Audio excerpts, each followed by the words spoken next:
नमस्कार दोस्तों। मेरा इस चैनल पर वादा है कि कुछ ऐसी खबरें और ऐसी इनसाइड स्टोरीज आपके लिए लेकर आऊं जो कोई भी यूट्यूब चैनल नहीं जिनको फोकस करता है। देखिए, आईपीएल का सीजन चल रहा है तो आईपीएल पर एक बहुत ही दिलचस्प खबर इन दिनों सोशल मीडिया पर चल रही है।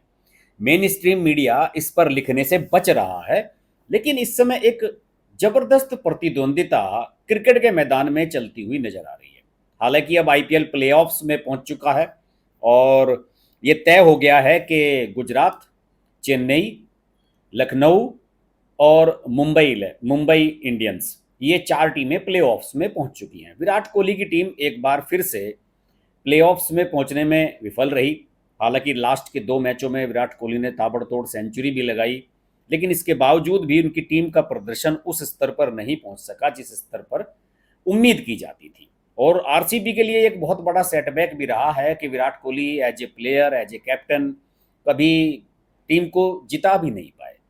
और सोशल मीडिया पर तो अब खबरें चलने लगी हैं कि अगर विराट कोहली आरसीबी को छोड़ दें, दिल्ली अपनी जो राजधानी है उनकी, जहां से वो खेलते रहे हैं रणजी ट्रॉफी, अगर उसी टीम को वो फिर से ज्वाइन कर लें तो हो सकता है कि वो दिल्ली का भी भला हो जाए उसमें और आरसीबी का भी भला हो जाए।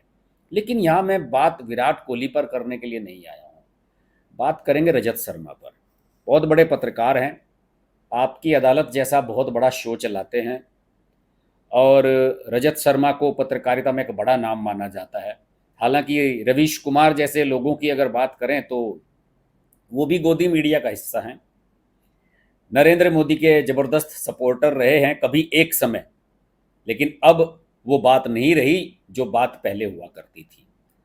बहुत से लोग नहीं जानते हों तो उन्हें बता दूं कि रजत शर्मा स्वर्गीय अरुण जेटली के पक्के मित्र थे। अरुण जेटली और ये दोनों दिल्ली यूनिवर्सिटी में साथ साथ रहे। रजत शर्मा देखने में लगते नहीं हैं कि इतनी उम्र के होंगे, लेकिन बहुत पुराने पत्रकार हैं, अपने आप को काफ़ी मेंटेन किया हुआ है और आपकी अदालत जैसा शो चलाते हैं जो अपने आप में मेरे ख्याल में बहुत प्रसिद्ध शो है। तो अरुण जेटली ने इनको हमेशा सपोर्ट किया, चाहे वो सत्ता में रहे चाहे वो सत्ता में नहीं रहे। जब नरेंद्र मोदी 2014 में बने प्रधानमंत्री तो 2015 में ही अरुण जेटली ने इनको पद्मश्री दिलवा दी। इंडिया टीवी जो हमेशा फाइनेंस के लिए स्ट्रगल करता रहता था, आज ग्रेटर नोएडा में उन्होंने इतना ज़बरदस्त ऑफिस बनाया है। और जो एक्वा लाइन चलती है मेट्रो की, यूपी गवर्नमेंट द्वारा जो संचालित है, जो नोएडा ग्रेटर नोएडा के बीच में चलती है, उस पर इंडिया टीवी का एक अलग से स्टेशन है कि आपको इंडिया टीवी पर उतरना है तो रजत शर्मा के बड़े बड़े पोर्ट्रेट्स वहाँ आपको लगे मिल जाएंगे। उसको पूरा इंडिया टीवी ने एक्वायर किया हुआ है, एक शानदार बिल्डिंग बनाकर। मेरे ख्याल में शायद ही किसी मीडिया हाउस का इतना शानदार ऑफिस होगा जितना रजत शर्मा ने बनाया। लेकिन ये सब अरुण जेटली और जो बीजेपी में उनके ताल्लुकात हैं उनसे ही संभव हो सका था। अरुण जेटली जब इनके दोस्त थे तो दोस्तों उस समय अरुण जेटली ने इनको पूरा प्रमोट किया, इनको दिल्ली क्रिकेट एसोसिएशन का अध्यक्ष तक बनवा दिया था 2019 में। अब बात वहीं पर आती है। अब फिर एक बार आईपीएल पर आता हूँ। आपको याद होगा कि आईपीएल के एक मैच में लखनऊ का और आरसीबी का मैच था, उसमें गौतम गंभीर और विराट कोहली के बीच में बहसबाजी हो गई थी मैच के बाद। गौतम गंभीर लखनऊ के मेंटोर हैं, कोच हैं, एक तरह से कह सकते हैं सर्वे सर्वा हैं, और विराट कोहली प्रमुख खिलाड़ी हैं। लखनऊ ने विराट कोहली की टीम को, आरसीबी को हराया बेंगलोर में उन्हीं की घर धरती पर। और उसके जवाब में जब अगला मैच हुआ तो लखनऊ के स्टेडियम में हरा दिया। उस समय बहसबाजी हुई। नबीन उल हक एक बॉलर हैं अफगानिस्तान के, वो लखनऊ के लिए खेलते हैं, उनके साथ बहसबाजी हुई विराट कोहली की, काफ़ी देर तक बहस होती रही। फिर उसमें बीच में गौतम गंभीर भी आ गए। मैं इसके आपको कुछ चित्र भी दिखाता, वीडियो भी दिखाता, लेकिन हकीकत बात यह है कि इसमें मैं वीडियो इसलिए नहीं दिखा रहा हूँ क्योंकि इस पर कॉपीराइट आ जाएगा। ये चित्र हैं केएल राहुल जो लखनऊ के कप्तान हैं, उन्होंने सब बीच बचाव भी किया और गौतम गंभीर के साथ इनकी जबरदस्त बहसबाजी होती रही। पूरा स्टाफ दोनों को मनाने की कोशिशें करता रहा। खैर वो अलग बात हो गई। सोशल मीडिया पर ट्रेंड चले, गौतम गंभीर के सपोर्टर्स भी खुलकर आ गए, विराट कोहली के भी सपोर्टर्स आ गए। लेकिन विराट कोहली के सपोर्ट में एक ऐसा शख्स आया जिसकी किसी को उम्मीद नहीं थी, और वो थे रजत शर्मा। जी हाँ, रजत शर्मा ने कुछ ट्वीट करने शुरू किए और उन्होंने जो ट्वीट करने शुरू किए आपको मैं दिखा देता हूँ, आपकी स्क्रीन पर पहले भी डिस्प्ले में आया था। उन्होंने जो ट्वीट करने शुरू किए, उसमें कुछ शब्द ऐसे लिखे जो लोगों की समझ में नहीं आए, लेकिन मैं आपको समझाने जा रहा हूँ। देखिए, उन्होंने लिखा, magnificent 100 by Virat, it was a delight to watch, of course somebody somewhere may not be happy. ये किसी ने मीम बनाया है। रजत शर्मा ने ट्वीट किया कि उनको सेंचुरी है, मतलब उन्होंने लगाई, तो हो सकता है कि समवेयर समवन कोई भी हैप्पी नहीं होगा। ये उनका ट्वीट है, जिसे 4.1 मिलियन लोगों ने देखा रजत शर्मा के इस ट्वीट को। नीचे ट्रोल्स भी शुरू हो गए, झगड़े के मीम्स भी बनने लगे, सबके तस्वीरें सामने आने लगी इस तरह की सोशल मीडिया की। और रजत शर्मा के 2-3 ट्वीट्स इस तरह के बड़े विवादित रहे, जिनको लेकर खूब सारी चर्चाएं हुई। खैर, कोई बात नहीं। रजत शर्मा ने 2 बार ट्वीट किया, 2 बार इन्होंने सेंचुरी लगाई, और दोनों बार उन्होंने इस तरह से ट्वीट किया। पिछली बार इन्होंने जब दूसरी सेंचुरी लगाई तो लिखा, back to back 100 by Virat, brilliant batting, situation demanded, he responded, you like it or not, he is the best. ये भी उन्होंने गौतम गंभीर पर कटाक्ष किया, जो कल मैच हुआ उसके बाद इन्होंने ये ट्वीट किया है। तो सारा विवाद की जड़ मैं आपको बताता हूं कि दोस्तों, दरअसल कहानी क्या है। गौतम गंभीर का नाम लिखने की इनकी हिम्मत नहीं हो रही है, लेकिन फिर भी गौतम गंभीर के बारे में ये जिक्र कर रहे हैं। यहां पर ये जान लेना बहुत जरूरी है कि गौतम गंभीर और रजत शर्मा की इक्वेशन क्या है। जब 2019 में इनको cricket association, Delhi cricket association का अध्यक्ष बनवाया अरुण जेटली ने, तो उस समय सचिव बने विनोद तिहारा। विनोद तिहारा लाल बहादुर शास्त्री क्रिकेट क्लब चलाते हैं, गौतम गंभीर कभी उसके लिए खेला करते थे। हालांकि गौतम गंभीर से तिहारा का झगड़ा पहले हो गया था, लेकिन बाद में पैचअप हो गया था, बताया जाता है। और विनोद तिहारा के सचिव बनने के बाद जैसे ही वो सचिव बने, तो विनोद तिहारा ने ऐलान कर दिया कि दिल्ली की सारी क्रिकेट की जिम्मेदारी जो है वो गौतम गंभीर पर होगी, वो ही पूरी दिल्ली को देखेंगे। और उस समय मैं आपको बताऊं, अरुण जेटली जिंदा थे, अरुण जेटली ही गौतम गंभीर को राजनीति में लाए थे। अरुण जेटली जो है रजत शर्मा के भी दोस्त थे। उसके बाद क्या होता है कि दिल्ली क्रिकेट एसोसिएशन में एक क्रिकेट एडवाइजरी कमेटी बनाई जाती है, जिसको सीएसी बोलते हैं। ये सीएसी रजत शर्मा ने बनाई, और गौतम गंभीर को साइडलाइन करने के लिए, क्योंकि विनोद तिहारा ने बिना गौतम गंभीर के बारे में जो डिसीजन लिया वो बिना रजत शर्मा को पूछे ले लिया, तो इससे वो नाराज हो गए। तो उन्होंने कहा कि कोई बात नहीं, मैं आपको क्रिकेट एडवाइजरी कमेटी में जो है पीठ दूंगा।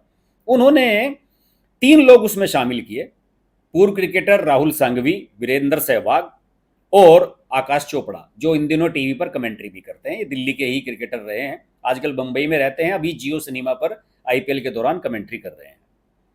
और इसमें गौतम गंभीर को विशेष आमंत्रित बना दिया गया। अब इसके बाद फिर शुरू हुआ सिलेक्शन का दौर, कोच बनते हैं, बॉलिंग कोच बनते हैं। तो जो ये एडवाइजरी कमेटी थी, इसके ज़्यादातर लोगों ने ये कहा कि साहब मनोज प्रभाकर को कोच बनाया जाए, बॉलिंग कोच। गौतम गंभीर ने कहा कि वो तो मैच फिक्सर है, सट्टेबाज है, उसको तो मैं ड्रेसिंग रूम में घुसने नहीं दूंगा। और गौतम गंभीर उस समय दिल्ली के रणजी ट्रॉफी के कैप्टन भी थे। ये बहुत महत्वपूर्ण बात थी, उनकी चली। उन्होंने मनोज प्रभाकर को नहीं बनने दिया, और उन्होंने प्रविंदर अवाना को बॉलिंग कोच बनवाया गौतम गंभीर ने। यहां से भी रजत शर्मा उनसे चिढ़ गए कि यार ये तो मेरी चलने ही नहीं दे रहा है। फिर इसके बाद रजत शर्मा एक दिन फिरोज शाह कोटला का जो मैदान है, जिसे अब अरुण जेटली मैदान के नाम से जाना जाता है, वहां पर पहुंचे। चले, रणजी ट्रॉफी की टीम है हमारी, मिलने जाता हूं। लेकिन गौतम गंभीर उस समय ड्रेसिंग रूम में टीम की मीटिंग ले रहे थे।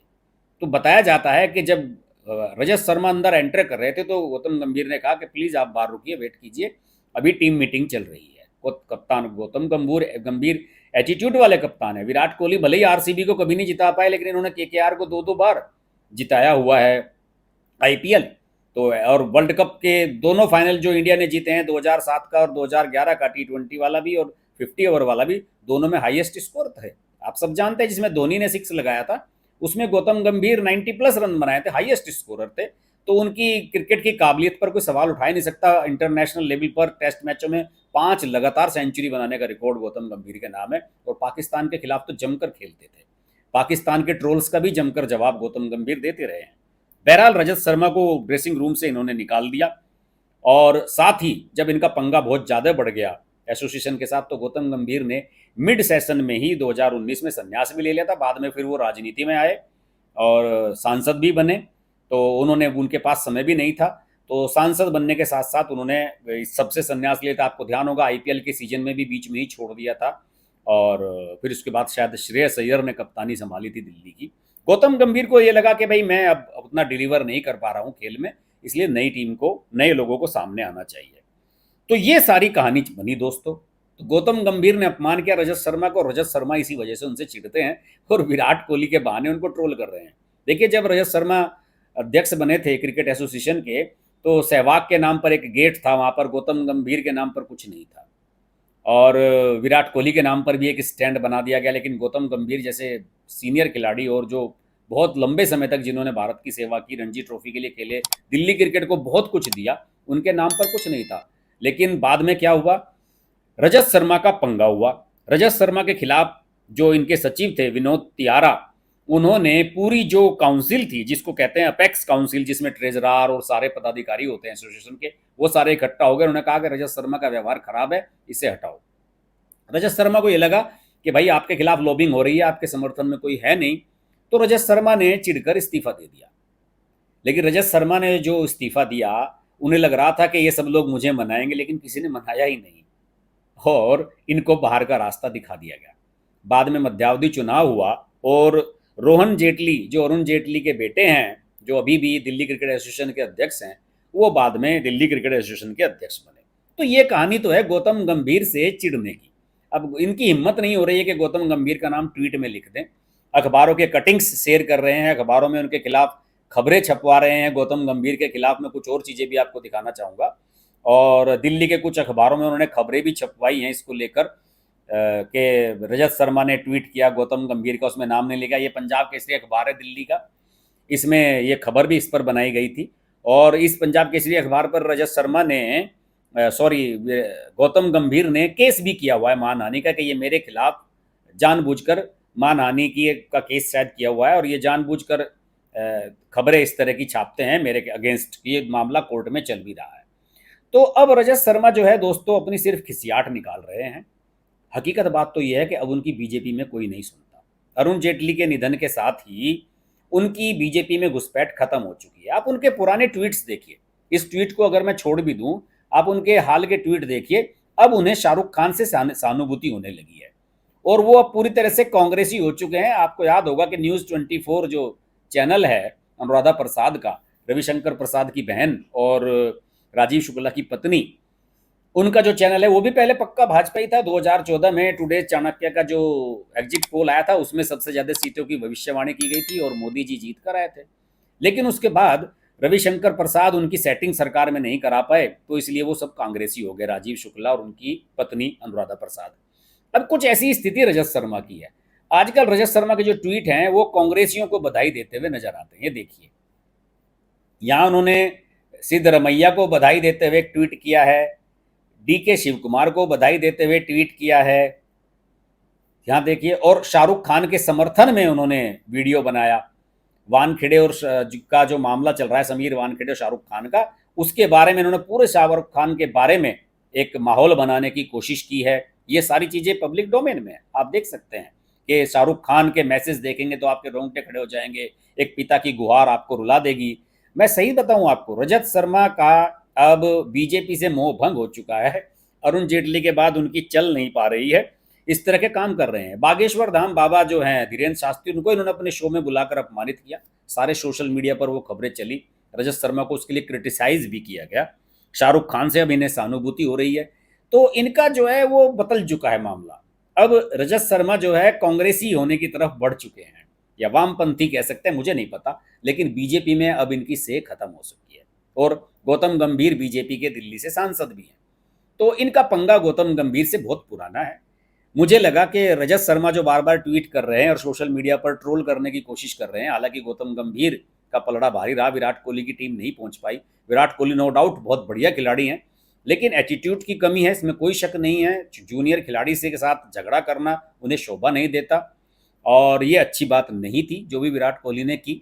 लेकिन रजत शर्मा को भी उनका नाम लिखना चाहिए गौतम गंभीर का, डर किस बात का है?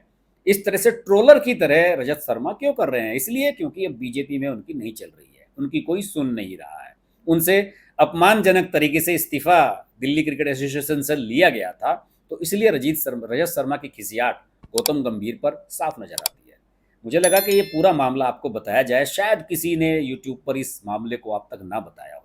वीडियो अच्छा लगे लाइक कीजिएगा और जमकर शेयर जरूर कीजिएगा। चैनल को अभी तक सब्सक्राइब नहीं किया है तो सब्सक्राइब कर लें, नोटिफिकेशन के लिए बेल आइकन भी प्रेस कर लें।